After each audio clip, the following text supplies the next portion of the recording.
ছোট আয়তনের দেশ কাতারের স্বপ্নের পরিধি বিস্তৃত হয় 2022 বিশ্বকাপ আয়োজনের সুযোগ পেয়ে। দেশটি স্বপ্নের বাস্তবায়নে আগাচ্ছিল আপন গতিতেই। বিশ্ব আসরের জন্য ইতোমধ্যেই প্রস্তুতি শেষ হয়েছে বিশ্বের প্রথম শীতাতপ নিয়ন্ত্রিত খলিফা স্টেডিয়ামের। কিন্তু হঠাৎই দুর্বিপাক। জঙ্গি গোষ্ঠী ইসলামিক স্টেটকে মদদের অভিযোগ তুলে সৌদি আরব, সংযুক্ত আরব আমিরাত, মিশর ও বাহরাইন সহ 9 দেশ কাতারের সাথে সম্পর্কের ইতি টানে। ফলে শঙ্কার মুখে পড়ে দেশটির 2022 বিশ্বকাপ আয়োজন। সাথে আল জাজিরা টিভি চ্যানেল ও বিমানবন্দর বন্ধের প্রক্রিয়ায় দেশগুলো। উক্ত 4 দেশের সাথে মৌরিতানিয়া ও ইয়েমেন সহ 6 আরব দেশ ফিফার কাছে চিঠি পাঠিয়েছে কাতার থেকে বিশ্বকাপ সরিয়ে নেয়ার দাবিতে। যদিও সেই চিঠি এখনও হাতে পায়নি ফিফা। ফিফার এক মুখপাত্র জানিয়েছেন, এই ধরনের কোনো চিঠি পাননি ফিফা সভাপতি। তিনি আরও বলেন, কাতারের বিশ্বকাপ আয়োজনের ব্যাপারে এখন পর্যন্ত সবই ইতিবাচক।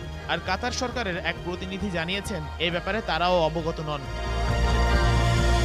বিশ্ব আসর আয়োজনে এখন পর্যন্ত সবকিছু কাতারের পক্ষেই আছে, কিন্তু দেশটি থেকে ফুটবলের মহাযজ্ঞ সরে যাবে কিনা তা নির্ধারণ করবে সময়। Sheikh Ashik, sports desk, ATN news.